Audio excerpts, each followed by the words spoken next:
So hey anime fans. The series name is What If Naruto Got Harem with Dragon Belts. So let's start the series. As he continued to fly away from the battle raging behind him, the small kid couldn't help but snarl softly. In reality, the 6-year-old with the onyx hair merely wanted to fly back towards the enormous battle between his father Goku and the evil ruler Frieza, but his father had made it apparent that he wanted Gohan to stay out of the fray.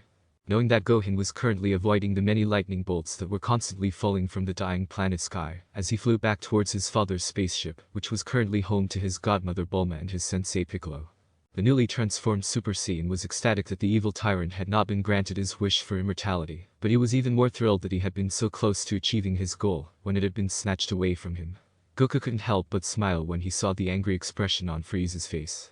Furthermore, even though Goku was happy that Gohan would be temporarily returned to Earth, he was aware that he had been harsh with his son, and was proud of Gohan's return to fight Frieza alone. However, this did not change the fact that Gohan had disobeyed his orders, and might have been killed for it. Unaware that it would be years before he saw his kid again, Goku launched himself toward Frieza with the intention of killing the evil tyrant and leaving the world before it exploded, knowing that his son would soon return home with his mother. As he barely avoided another lightning strike, Gohan couldn't help but gasp quietly. The 6-year-old was finding it more and more difficult to avoid the bolts. It seemed as though they had a mind of their own and were deliberately targeting him. Seconds later, 3 more bolts fell from the blackened sky to combine when they all collided against his body, proving that the youngster had made the incorrect choice. He had been ready to move forward again when another ball came down just inches in front of his face, prompting him to jump backwards once more. The small boy never even observed the unusual white light that encircled him or the color changing from white to cobalt before he vanished, because the pain was so great that Gohan didn't even know when he began screaming. All he knew at that point was extreme and complete anguish. However, as the young half-Saiyan was hurled through an unfamiliar blue tunnel, his suffering only grew worse. Dozens of tiny electrical bolts bounced off the tunnel's walls, forcing Gohan to remain conscious during the grueling journey until, with a final shock to his system, he was finally enveloped in the consoling embrace of unconsciousness, just seconds before his body was enveloped in a white glow and vanished. The little child with blonde hair was spotted running in a heavily forested area on a foreign planet, tears streaming down his cheeks as he attempted to understand why everyone appeared to despise him so much. The small child was constantly compelled to slow down in order to pull his shorts back up so they wouldn't fall to the ground, indicating that his garments were ripped, ratty, and clearly not the right size for him. Knowing that Naruto was quick to hide in an old tree hollow, knowing that the other boys wouldn't search there after all, they had never done so, before he knew that it wouldn't be long before some of the larger kids came to pick on him again. Thus, Naruto hid in that dismal hollow for the next 3 hours, trying to understand why he was despised by everyone, and wishing he could make even one friend. Naruto had just finished wiping his eyes so he could exit the tree hollow when a loud explosion sounded, sending the 5-and-a-half-year-old running back into the hole in terror at whatever it might have been. The young blonde's curiosity would drive him out of the hollow over an hour later, allowing him to find out what had caused the commotion. When he found the small crater, he was only a few feet away. Another child, who looked to be about Naruto's age, was lying in the middle of it. He had onyx hair, was dressed in severely damaged blue clothes, had a single white glove that had several burn holes in it, and had no shoes. Naruto was a little tired of approaching the other child, because he had never seen him before, and didn't like the clothes the boy was wearing, but his curiosity quickly overcame him, and he had to go see whether the other boy was still alive. Naruto quickly discovered that the boy was still alive, and realized that he would require assistance if he was to remain that way. Nevertheless, Naruto quickly shuffled the other boy onto his shoulders, before setting off for the village as fast as his short legs would allow. The onyx-haired lad was still draped over his shoulders and back, and the sweat was streaming down the wicked child's face, when Naruto staggered into view of the enormous front gates about an hour later. Both guys ran towards the 2 boys as soon as the shinobi guarding the front gate noticed them, and they stopped directly in front of Naruto. Just before the youngster fainted, he uttered the strained cry, "Please help." Had it not been for the guard rescuing him, the boy would have fallen face first onto the pavement. But both lads sling under his arms, the slightly taller one hurriedly stated, "I'll get them to the hospital, you go inform Lord Headmaster." His ally then headed toward the big red tower in the center of the hamlet. When Gohan eventually recovered consciousness 3 days later, the first thing the tiny child saw was the ill-positioned white light that instantly blinded him when he opened his eyes. There were at least 6 other people in the room, none of whom possessed energy that he was familiar with, and it only took a few seconds for the young half-Saiyan to realize that he was not alone, thanks to his ability to sense other people's energy. Before a soft voice called out, Gohan was thinking of pretending he was still asleep in order to identify these individuals. The elderly voice said softly, "Good morning." Realizing that he had been caught, Gohan turned his head to the side and looked at the elderly man sitting next to his bed. Gohan could see that the man was powerful, very powerful, in fact, but that fact could be easily ignored because of the gentle and kind vibe the man was giving off. If Gohan didn't know how to sense energy, he wouldn't have thought the man was a threat at all. Saying good morning quietly, Gohan's gaze was fixed on the regions where he could feel the other power levels. He didn't see anyone, but he was aware that they were there. The third headmaster was a little taken aback when he saw the small boy's eyes leave his own and start scanning the room. However, his astonishment quickly changed to shock when he saw that the youngster was actually scanning his Anbu guard's hiding spots. Just as he was ready to ask the youngster about this, his black eyes met his own again. The young boy's gentle question, "Where am I?" made it obvious to the elderly guy that he was a little afraid. This straightforward reality served as a reminder to the old man that, despite the youngster's apparent ability, he was still only a boy, and not yet old enough for any of the communities to start training him. The old cage might not have been concerned about the young man because of this, but he still wanted to learn more about him before he could make any firm judgments. "You are in Konoha. You were found by one of our citizens who was kind enough to bring you back to the village, so that you could receive medical treatment. Now if you don't mind, I have a few questions for you, starting with your name," the third headmaster said while staring at the youngster. Gohan calmly said, "My name is Gohan." He glanced at the elderly guy, already aware that this would not be his only query. The third headmaster calmly stated, maintaining eye contact with the young boy, "I see. Well, Gohan, I'm curious how you ended up in a small crater outside of our village, with all of the injuries that you had." Gohan stared at the elderly guy and began, "I don't really know." He then went on with his story. Gohan made sure to maintain eye contact with the elderly man, so that he would know he was being honest when he said, "I remember my dad yelling at me because I disobeyed his order and went back to fight Frieza, and then I was flying away when trying to dodge all the lightning when I was struck over and over again, and then the next thing I remember is waking up here." In addition to informing the old man that the boy had most likely been attacked by this Frieza person, and that his father had most likely died defending him, the third headmaster was aware that the boy was telling the truth, and had been on the lookout for any clues that would have led him to believe otherwise. However, Gohan's statement caused the venerable old man to pause. The third headmaster looked at the small kid and said, "Gohan, I'm sorry, but did you say that you were flying away?" In less than a second, Gohan realized that the elderly man believed he was lying. Determining that it would likely be simpler to demonstrate this to him, rather than attempt to persuade him, Gohan slowly floated off the bed until he was hovering a few feet above the ground. Hiruzen was unable to stop staring at the young person in disbelief since, as far as he knew, only one person was capable of leviating, and even then, he lacked the kind of control that Gohan was displaying at the moment. As he continued to gaze in awe at the small kid, the third headmaster whispered, "Gohan, how?" Gazing at the older guy, Gohan calmly said, "It's a simple Kai manipulation." As he gazed at the little kid, the third headmaster said, "You're a Kai user." The old cage was aware of Kai users, but they were all very elderly, and many of them, as far as he knew, were incapable of flying. Gohan just looked at the elder man and nodded as he gently lowered himself back to the ground. The third headmaster got up from his chair and proceeded to the door, already dreading the next council meeting. "I see. Well, Gohan, if you don't mind waiting here for a little longer, I'll be back. I just have a meeting that I have to go to." He had nearly reached the door when it suddenly opened, revealing a small, blonde lad with 3 whisker-like smudges on each cheek standing in the doorway, grinning broadly at the onyx-haired boy who was now standing there. The blonde lad approached the young man with the onyx hair and practically shouted, "Hello, my name is Naruto." "Hello, I'm Gohan," the black-haired boy said, looking at the blonde with a big smile spreading across his face. The old man solidified his decision to force the council to allow the other boy to stay, as long as he proved to be no threat, if only because it would allow the village to have a Kai user, and because he didn't want to ruin Naruto's opportunity to have a friend. The third headmaster couldn't help but smile as he saw the friendship that was developing right in front of him. This rather lengthy council discussion had caused the third headmaster to grow irritated, and he was hardly able to control it. This was not to argue that the third headmaster enjoyed council sessions. Rather, he grasped their rationale. No, the 6-year-old Gohan's son was the reason this particular meeting was causing him so much annoyance. Many were eager to blame the young Jinchuriki, saying that the youngster had lost control of the Kaiabi and attacked the boy, when the council first learned about the boy Naruto had carried back to the village with injuries. Yamato was summoned into the council chamber by the third headmaster, who was aware of the potential issues this could pose for Naruto, to inquire as to whether Naruto had invoked the Kaiabi's chakra. The Anbu promptly dispelled the suspicion. Unfortunately, that had simply made the unconscious Gohan the new target of the council's attacks instead of Naruto. However, because the youngster was still asleep, the third headmaster was able to divert their attention. Third headmaster's job of protecting the youngster was made much more difficult by the fact that Gohan had regained consciousness less than an hour ago. However, he had promised himself that he would help the boy, and he would, but he might use Gohan's special abilities as leverage. The voice from the third headmaster's left, where the civilian council members were seated, said, "We can't trust a boy, for all we know he's an assassin sent to kill Lord Headmaster." The third headmaster couldn't help but stare in mild amazement at the man who had replied, "Do you really think that a child would be able to kill Lord Headmaster?" After all, it was one of the last persons he had anticipated helping him, a man named Fugaku Uchiha.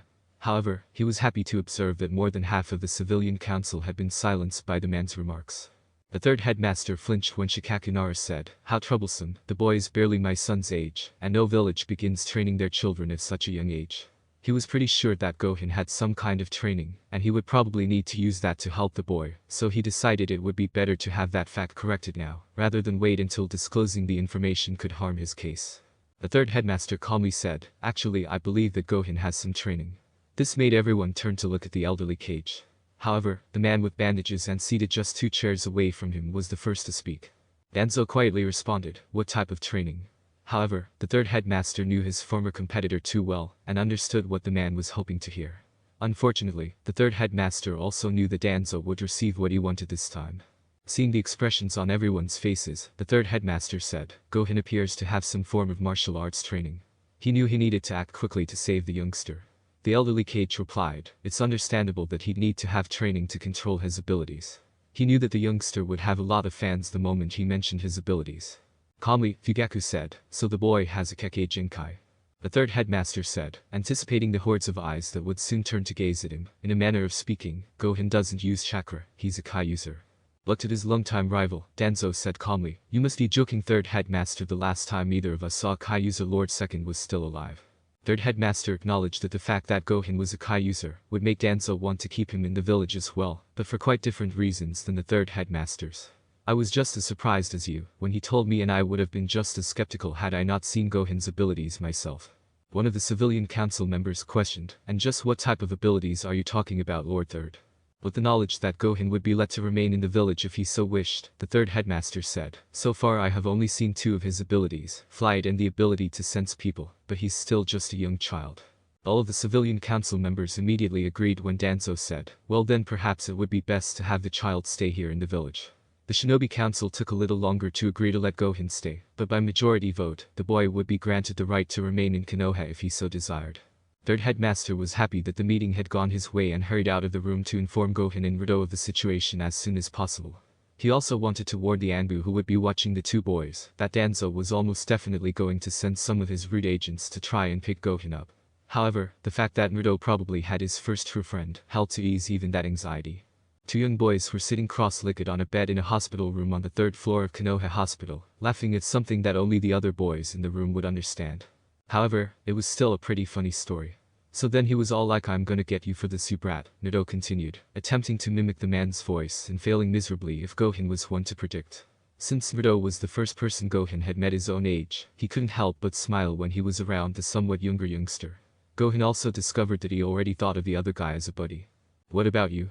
Naruto inquired in an attempt to find out more about his acquaintance. For the next hour, the 2 boys would exchange anecdotes about their life, till the third headmaster eventually came back. "Well, I don't have that many stories. My mom made me stay home and study most of the time, but there was one time when I was training with Mr. Piccolo." The old Cage was happy to see how quickly the 2 boys had bonded, and he knew he needed to speak with Gohan, even though he didn't want to bother them. The third headmaster drew both boys' attention to himself and said, "Gohan, Naruto, nice to see you 2 getting along so well." Naruto's big fox-like grin split his face as he said, "Hey old man." Gohan bowed his head slightly and said, "Lord Headmaster," as his mother had instructed him to do. The third headmaster said quietly, "Naruto, I need to talk to Gohan alone, so if you wouldn't mind waiting outside while I do." Knowing that the old man wasn't genuinely inquiring, Naruto turned and walked out, complaining a little that he was never allowed to participate in anything. The third headmaster looked at the young boy and said, "Gohan, I'm sure that you want to leave and begin looking for your father, but I would like you to consider remaining in Konoha. I know that this will be hard for you to hear, but there is a large chance that your father had you leave because he knew that he was going to lose. That being said, I think that it would be best that you remain here, so that you may continue your training and live on, which I am sure was your father's wish, but I will not force you to stay if you do not wish to." With a big smile on his face, Gohan said, "Well, if it's okay then I'd be honored to stay." He scratched the back of his head.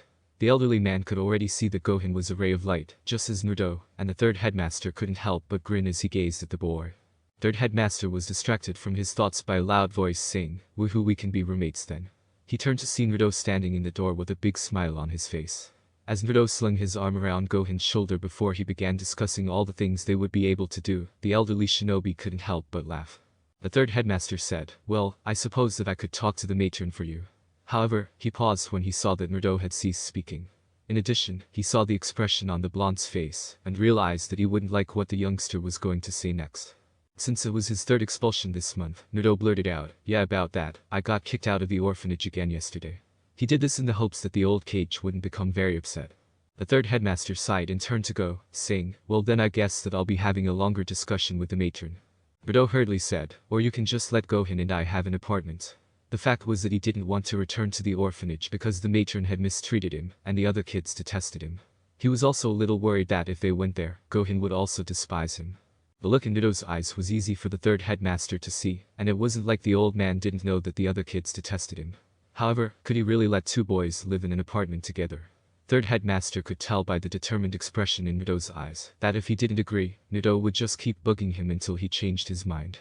With the two of them and the Anbu that third headmaster would have keeping watch over the apartment, he reasoned that he could let the boys share. The third headmaster said, "Okay, but it will take me some time to locate an apartment, so until then you will be going shopping for furniture with Cat." Suddenly, a purple-haired woman wearing a cat mask showed up. After that, the small group divided up and led the two lads to the used furniture store. Meanwhile, the third headmaster went back to his office and started searching apartment buildings for one with a two-bedroom apartment that was available. 3 hours would pass before the small group got back together, and even though Naruto didn't look different from before, the third headmaster couldn't help but stare in mild surprise at Gohan's new outfit. The boy was wearing an orange fighter's guy, complete with a blue sash around his waist, blue boots, wristbands, and an orange undershirt. As he saw the young kid, the third headmaster remarked, "That's a rather interesting outfit, Gohan."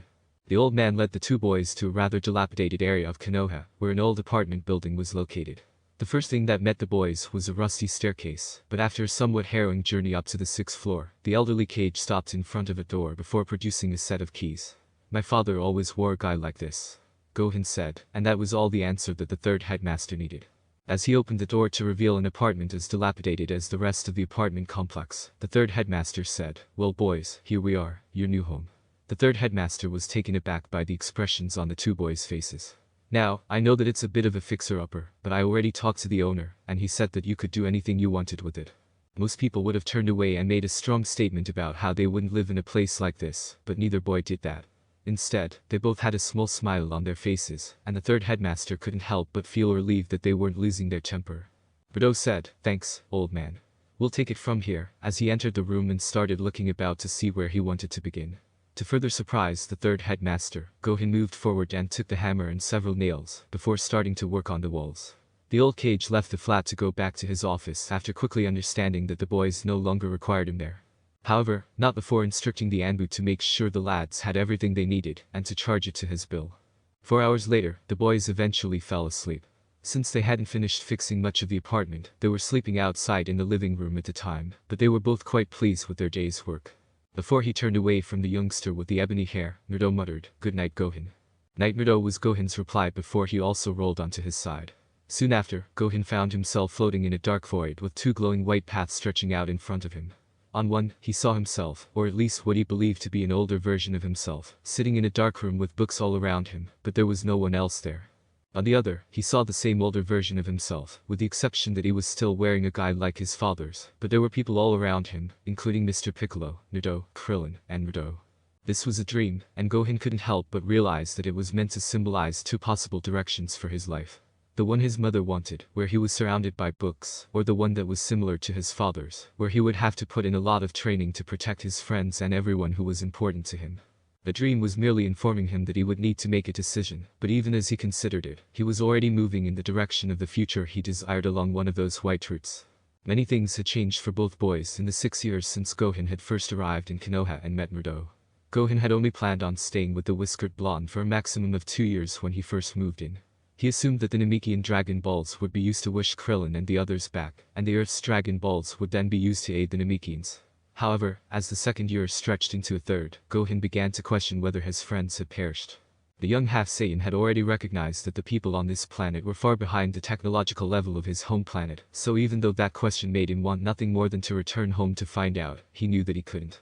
The young boy had fallen into a state of depression after learning that he would likely not see his family again until he passed away. However, he was able to get out of the state quickly, thanks to the kindly advice of the elderly third headmaster and the antics of his well-meaning friend. Gohan had decided to become the protector of this planet, just as his father had been for his home, and he had a strong desire to become as strong as him. To achieve this, he started practicing a new fighting style while wearing weights, combining the techniques taught to him by Piccolo with the katas he had witnessed his father performing on a daily basis. Naruto Uzumaki was on the other side of this pair, and the blonde with the whiskers couldn't be happier with how the last 6 years had gone for him. First, he had made his first and best friend, Gohan, whom Naruto considered more of a brother than a friend. Subsequently, he and Gohan obtained an apartment, which they not only renovated, but also proceeded to repair the remainder of the apartment complex.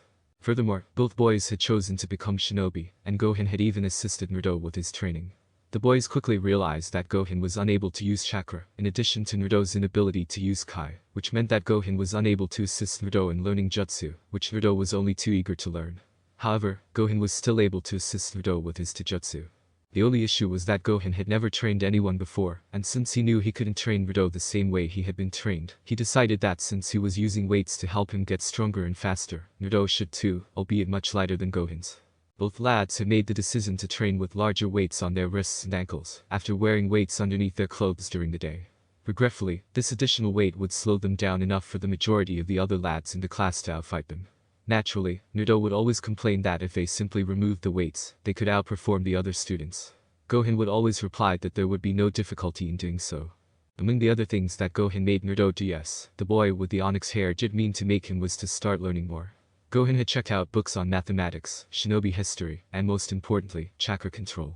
The child worked frantically to absorb everything the chakra control books had to offer him, because of Naruto's intense desire to fulfill his ambition of being the best. By the time Naruto was 10 years old, the boy had actually mastered both the tree climbing and water walking techniques. Gohan swiftly incorporated these skills into their sparring matches by tossing Naruto in the direction of a tree or out on the water, and then pursuing him, forcing the boy to learn how to use them unconsciously. Anyone who saw the boys could observe the other changes. Gohan was taller than the other, he had let his hair grow out as it had before his trip to Namek, and he was constantly wearing his father's orange and blue guy. In contrast, Naruto always wore an orange tracksuit with blue shoulders and goggles, and he wore his blonde hair short in the rear. The boys had claimed a tiny training area, which is a trio of wooden posts standing to the side of the field with a river flowing through it. If someone were to try to locate the pair, they would be easily able to do so. One of the boys, Naruto, was standing on the southern side of the field, with his arms hanging by his sides, his orange coat removed at some point during the game, and a pair of odd pink pillows wrapped around his wrists and ankles. Sweat was streaming down his face. Gohan was standing on the opposite side of the field, his orange overshirt dangling from a tree branch not far behind him. Sweat was streaming down his face, and he had similar pink pillows around his wrists and ankles, but they were at least twice as large as Naruto's.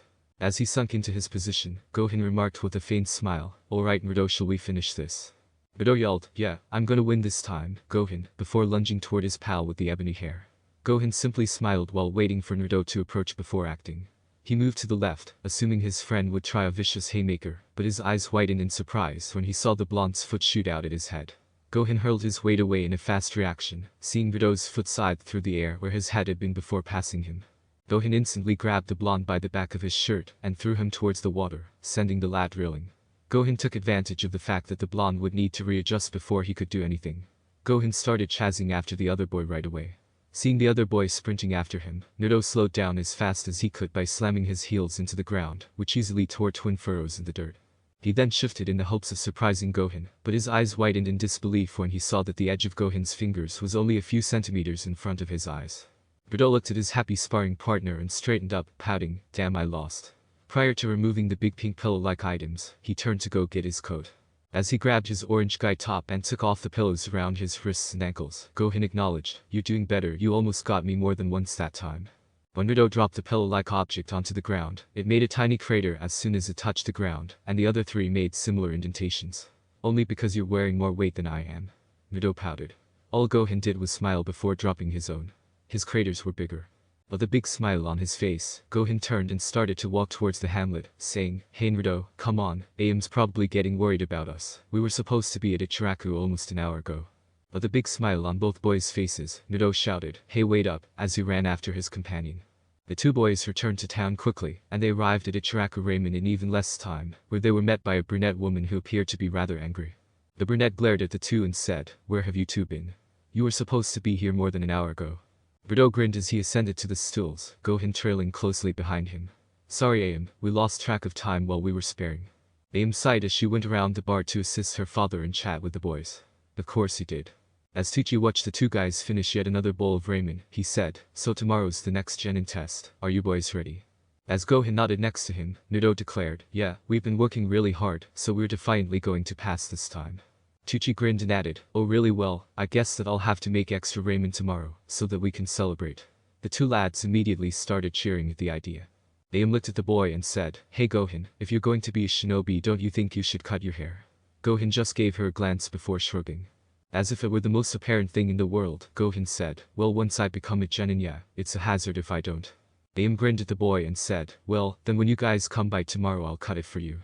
Gohan said, "Okay, Am, I will," and went back to his meal. As she watched the males eat bowl after bowl of ramen, Am simply laughed. When the boys were finished eating, a half hour later, Gohan had 2 empty bowls laying next to his seat, and Naruto had a single stack of empty bowls. Excited about tomorrow, the two boys hurried home after paying for the food they had eaten. The evening flew by, and for the first time in their lives, Naruto and Gohan not only got up and dressed early, but they also showed up early for class, with the intention of not being late for the test. The minutes seemed to drag on for hours as they sat in their chairs waiting for their senseis to arrive, so both lads started meditating to kill time and improve their energy management. The two were only able to meditate for 10 minutes or so, before a noise that sounded like a stampede started to reverberate from the hallway into the room. Everyone in the class recognized the noise because they had heard it every morning for the previous 4 years, and their suspicions were confirmed a few seconds later, when two girls attempted to enter the room simultaneously and were snagged in the door. This may come as a bit of a surprise to most people, but for the pupils in this class, it had become practically a daily routine with these two girls. The females quickly made their way into the classroom as usual, and headed toward a row on the left, where a boy with onyx hair which for some reason, resembled a duck's rear end sat, after forcing their way in. The pink-haired girl said, "Hey Naruto friend," in that strange voice she often used when speaking to Naruto friends. The blonde girl inquired, grinning to her Naruto companion, "Do you mind if I sit her down?" Although Gohan didn't understand why the girls constantly behaved in this manner around the other kid, he was aware of the 3 things that would happen next, so he used his rapid reflexes to grasp his best friend's jacket and hold him in place, while the blonde boy tried to flee. He saw the females start yelling at one another as they always did in the morning, but Iruka intervened and used his demon head jutsu to calm the two of them down and make them sit down immediately. "Alright, so we're going to begin the genin exams. When I call your name, I want you to follow me into the next room where Mizuki-sensei and I will be evaluating you." Shinobu was the first to stand up and follow Iruka's instructions. A few minutes later, he reappeared wearing a Konoha headband. This process went on like this for the next 20 minutes until Gohan was called into the exam room. Iruka looked at the boy and explained, "Now Gohan, we understand that you can't use chakra, so your exam will be a little different than the others. For your exam you will be having a spar with Mizuki-sensei. This will allow us to test where your abilities are at, and see if you are ready to become a genin." Gohan just nodded before slipping into his stance, and Iruka quickly noted that there were no weak points in his stance. It wasn't perfect, but it was rather exceptional for a boy his age. Iruka said, "Okay, then start." And like a rocket, Gohan bounded toward Mizuki faster than either teacher had anticipated. Before Mizuki could raise his defenses, Gohan's fist had made its way to his stomach, causing the older man to bend over in agony, before his eyes met the boy's blazing rage. Gohan didn't know what to expect, but the way the older man launched himself at him was definitely not it, and before he had breached his defenses and slammed his fist into the young half-Saiyan's face, sending him reeling backwards. Before Gohan could get very far, Mizuki continued his vicious attack by grabbing Gohan's long mane of hair, which had been blown over his shoulder when he had started to stumble backwards, and using it to pull the boy back towards him. Mizuki then slammed his knee viciously into Gohan's face, causing the boy to fall backwards, while grabbing his face. Iruka shouted, "Mizuki, that was too much," as he hurried around the desk to see how Gohan was doing. He then turned back to face Mizuki, who was wearing a slightly shocked expression. Mizuki looked at the boy and said, "I'm sorry Gohan. Initially, the speed you used surprised me, and my body just reacted. Are you okay?" "Yeah," Gohan acknowledged as he rose slowly to his feet, the blood dripping from his nostrils already beginning to slow. "Gohan, even though the battle got out of control, I think you passed because of your quickness at the start, and your already decently planned stance. What do you think?" Mizuki. Iruka looked up at his pal and inquired. Mizuki smiled at Gohan and said, "I agree wholeheartedly Iruka, there's not much left that we can teach Gohan here at the academy." Iruka smiled at the boy with the onyx hair and said, well, since we're in agreement, Gohan, please feel free to choose a headband. Gohan just grinned at them before approaching the large collection of headbands. Easily grabbing one, Gohan tied it to the front of his belt with the intention of asking Am to sew it there for him. After obtaining his headband, Gohan quickly left the room behind Iruka, eager to show Naruto his new headband. Mizuki's smile vanished as Iruka left, and the man's eyes followed Gohan. He was shocked that a child had managed to hit him in that way, and he was even more upset about that child, because, as far as Mizuki and Iruka knew, he was one of the class's weakest students. But given the speed at which Gohan had just used him, Mizuki was compelled to reevaluate his views on Gohan and possibly Naruto as well, since if he changed his mind, Naruto would fail and would then be the ideal scapegoat for Mizuki to escape. As he ascended the stairs to his closest friend's seat, Gohan was beaming. "You passed," Naruto said, grinning broadly. With a big smile on his face, Gohan said, "Yeah, now once you pass we get to go have ramen." It took another 15 minutes for Naruto to be called into the exam room, and Gohan was eager to see his friend leave the room wearing his own headband. However, when Naruto left 2 minutes later, it was clear to Gohan that something had gone wrong, so Gohan quickly followed him to make sure his friend was okay. It wasn't difficult because Naruto stopped at the little swing that was located just outside the school entrance. "Naruto?" Gohan inquired quietly. Naruto muttered glumly, "Please just go," without even glancing at the boy with the ebony hair. But Naruto Gohan made an effort to support his pal. Naruto said, "I just want to be alone right now, Gohan." "Okay." Gohan chose to honor the other guy's desires, even though he didn't want to leave Naruto alone. Before leaving, Gohan said, "Alright Naruto, I'll be at the apartment if you want to talk." He was not aware that Mizuki had been observing the entire conversation. The onyx-haired boy was sitting behind Ichiraku, and it had been almost an hour since Gohan had last seen him. Am had already chopped off a lot of his hair, leaving him with a slightly more structured version of his father's natural hairstyle. The boy was now just waiting for Am to finish sewing the Konoha plate onto his belt, and Gohan couldn't help but smile as he looked up at the sky. The sun had set about 30 minutes earlier, and the sky was beautiful as usual. From behind him, Am said, "Gohan, here you are." Gohan just grinned and thanked Am, who held up his blue belt. "How's Naruto doing?" Am glanced back at the little lads and questioned quietly. Am was about to reply when a shinobi wearing a porcelain mask with an eagle motif painted on the front emerged in front of him. Gohan said, his normal smile already on his face, "He's kinda depressed right now, but I'm sure that he'll be back to his usual self within no time." Calmly, the Anbu looked at Gohan and said, "Son Gohan, I am here in regards to the whereabouts of Uzumaki Naruto." Gohan replied, a little concerned about what might have happened to his best friend, "I don't know where he is, what's going on?" Rather than responding, the Anbu simply vanished, leaving Gohan both shocked and concerned. Without saying a word to Am, Gohan launched himself into the air, and then used his Kai sense to find Naruto's energy signature and 2 others, one belonging to Iruka-sensei and the other to Mizuki. Gohan's eyes narrowed as he realized that something was amiss, and that he would not leave Naruto to deal with it alone. Gohan arrived at Naruto's place quickly, only to see his best friend flee with tears streaming down his face, Iruka-sensei leaning against a tree with a deep gash in his back, and Mizuki spinning a huge shuriken that he was clearly planning to throw at Iruka to kill him. Mizuki yelled, "Well, goodbye, Iruka," as he hurled the enormous shuriken at the terrified academy instructor. Instead of closing his eyes, he watched as his death approached, but then a yellow orb struck the side of the instrument of his death, sending it flying to the side. What Mizuki cried in shock that his attack had been diverted. As Gohan's voice reverberated from the tree line of the little clearing, everyone's eyes turned to watch him slowly emerge from the shadows with a scowl on his face. "I don't know what's going on here, but I have no intention of letting you kill Iruka-sensei, Mizuki-sensei." Mizuki glanced at Gohan and sneered, "You're not going to let me, huh? That's hilarious, you can't stop me. Or have you forgotten just how easily I put you down this afternoon?" Gohan looked at Mizuki and said, "You're right, but this time will be different." As Gohan appeared to disappear from view, Mizuki's eyes whitened in response to his question, "Oh, and why is that?" The man spun around and stared at Gohan in disbelief as he said, "I'm not wearing my weights this time." The boy had been wearing weights, and Mizuki couldn't help but wonder what the boy could actually do, not that it mattered, because Mizuki was going to kill him right now. Deciding to launch a brutal offensive, Mizuki swung his second massive shuriken through the air, intending to remove the boy's head from his shoulders, only for Gohan to drop to the ground mere seconds before the shuriken could strike him, Mizuki's momentum forcing the man to continue with his strike. Gohan, capitalizing on the opening that Mizuki's massive weapon had given him, was quick to launch his feet behind him in a brutal mule kick that knocked Mizuki's feet out from under him, while also forcing the man to lose his grip on his weapon.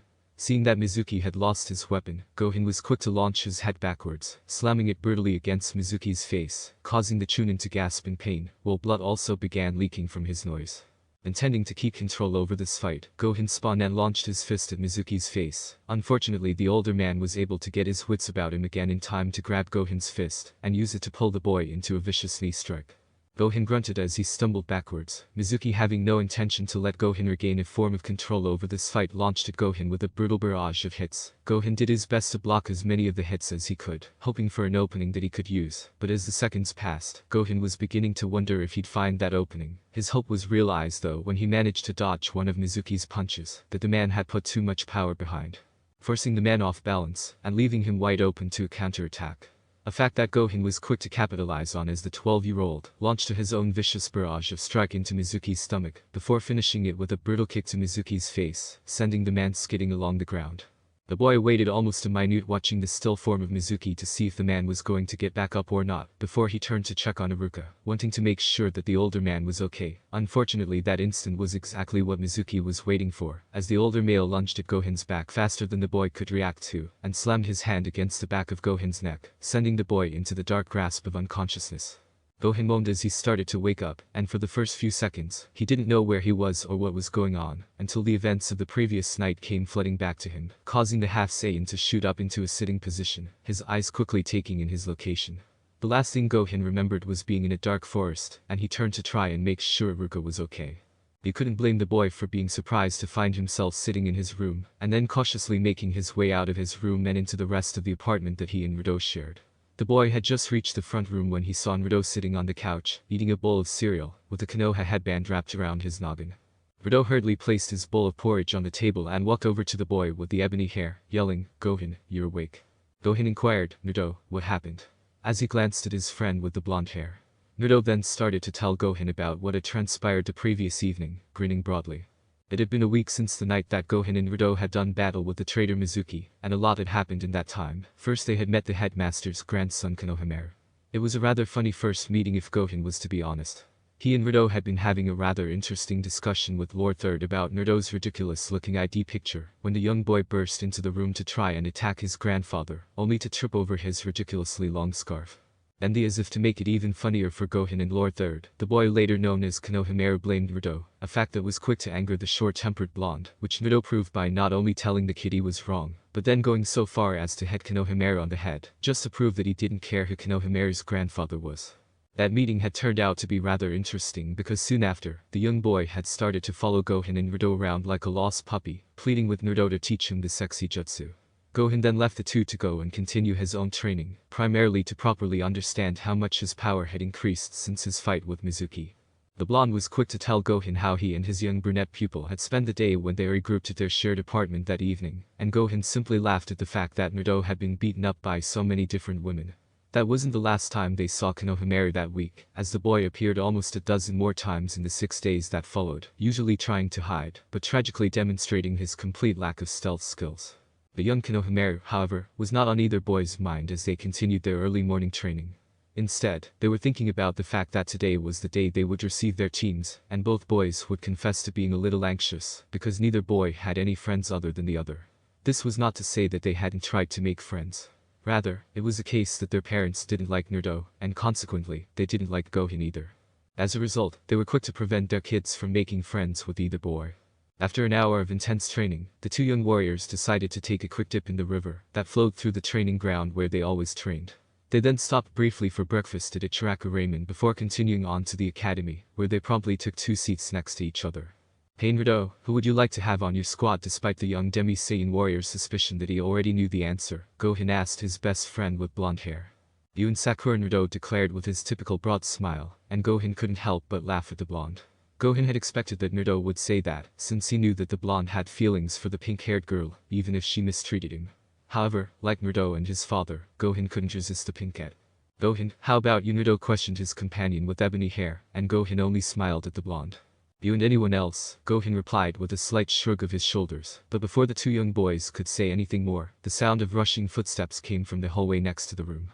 Neither boy had to look at the door to realize that Sakura and Ino had just rushed into the room in their typical manner, and the two girls were trapped in the doorway, arguing about who got to the classroom first, and, consequently, who would get to sit next to their friend Naruto. Unlike most of the other students in the class, Gohan didn't break eye contact or turn away, even though he knew that his friend didn't like him. He didn't know why, but he didn't let it bother him. As if compelled by the mere thought of the boy with the chicken's butt hairstyle, Gohan found his eyes shifting to look at the Uchiha. He had expected the other boy to be looking forward with an indifferent frown on his face, but instead he found himself locking eyes with the Rookie of the Year. In reality, Naruto friend's dislike of Gohan was not due to anything the boy had done. Rather, it stemmed from his suspicion that the boy was stronger than he had claimed, which dealt a serious blow to his pride. As a result, Naruto friend found himself unable to avoid viewing Gohan as his only real rival in this class, and before anything more could be said or done, Iruka's voice reverberated throughout the classroom. Iruka yelled, "Everyone sit down and shut up." Everyone jumped and hurried to their seats, unintentionally seating next to Gohan. Iruka began by carefully going through a list of the pupils and said, "Okay, so for your team placements, Team 1 will be." Iruka began to make Naruto leap and shout with delight, "Team 7 will be Naruto Uzumaki, Sakura Haruno." Gohan heard Sakura's skull smack into the desk across from him at the same moment. Naruto friend Uchiha Iruka went on this time, causing Sakura to leap with delight, and Naruto's head to crash against the desk. Iruka concluded, and Gohan's son, which made Naruto leap out of his chair once more in joy. Gohan merely grinned, Sakura muttered that they were teammates, and Naruto's companion merely scowled at the sight of Gohan's head. Before moving on to the next team, Iruka concluded, "Your Jonin sensei is 6 Headmaster Haddock." It didn't really matter to Naruto. All the young blonde could do was chat animatedly with Gohan about all the adventures the two of them would be having. When Iruka finished assigning teams, he dismissed them all to go have lunch before coming back to be picked up by their new sensei. Gohan had hoped that Naruto would suggest that they go to Ichiraku, but instead, Naruto told him that he would catch up with the boy before walking towards Sakura. Leaving his friend to his plans, Gohan started walking towards Ichiraku, expecting Naruto to catch up with him before he arrived. However, Gohan arrived at Ichiraku without seeing Naruto, which made the onyx-haired boy start worrying about his friend at least until his first bowl of ramen arrived, at which point all thoughts left his mind, and the young half-Saiyan warrior started gobble up bowl after bowl. It was a half hour and over 30 bowls of ramen later when Gohan finally left Ichiraku, and his thoughts once more turned to his absent best friend, with worry slowly creeping into his mind. Gohan quickly tried to locate the blonde boy's energy signature.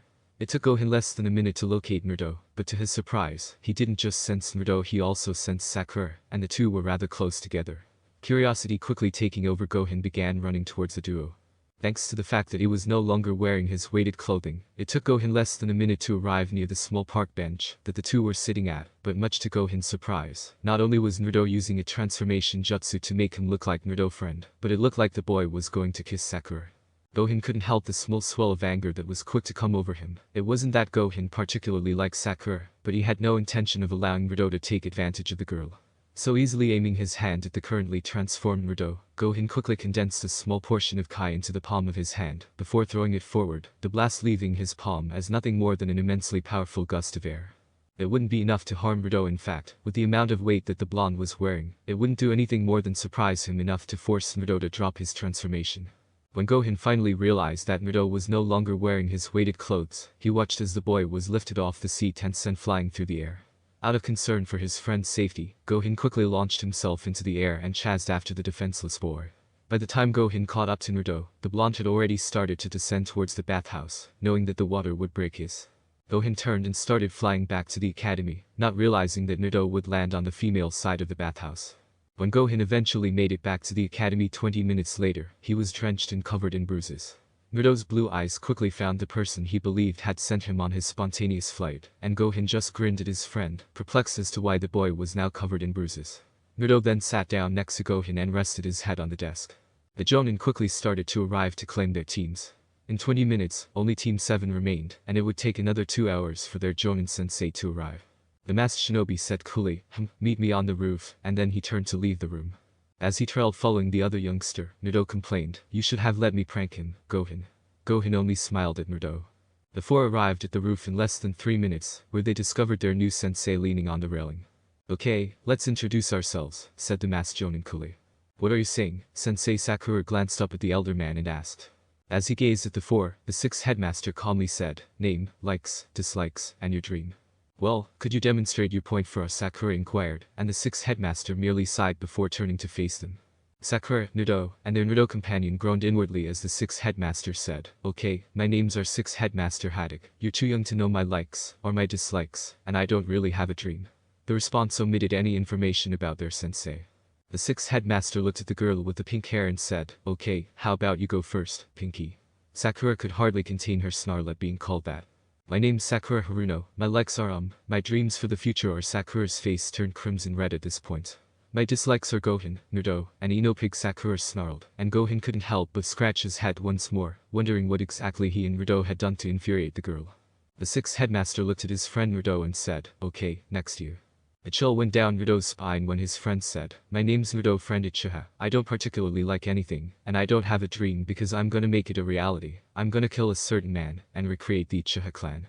At the same time, Gohan found himself looking at the Uchiha in a new light. For the first time, Gohan noticed the darkness inside Naruto friend, and he couldn't help but notice how similar it was to Vegeta's. At that moment, Gohan realized he would have to watch Naruto friend. Looking at Naruto, the sixth headmaster said, "Okay, Whiskers, you're up." With a big smile on his face, Naruto declared, "My name is Naruto Uzumaki, and I'm going to be the headmaster." He also said, "I like to eat ramen and train with my best friend Gohan, and I don't like the 3 minutes it takes for instant ramen to cook." The sixth headmaster only gave a nod before turning to face Gohan. "My name is Gohan's son, and I enjoy exercising, learning new things, and spending time with my best friend Naruto. I detest those who harm others needlessly, and I detest killing someone without first attempting to discover a better way to do it." With a big smile on his face, Gohan concluded, "As for my dream, I don't have one yet. Alright, now that we've all introduced ourselves, I want you all to meet me at Training Ground 7 for a training exercise tomorrow morning," the sixth headmaster said. "I wonder, sixth headmaster, why?" Sakura inquired. Calmly, the sixth headmaster said, "For your genin test." "What?" everyone questioned hastily. Gohan just nodded before he and Naruto went to travel to Ichiraku before returning to their apartment. The sixth headmaster said, "Make sure you don't eat breakfast tomorrow morning, otherwise you'll throw up. Remember tomorrow morning at 7. He then vanished in a puff of smoke.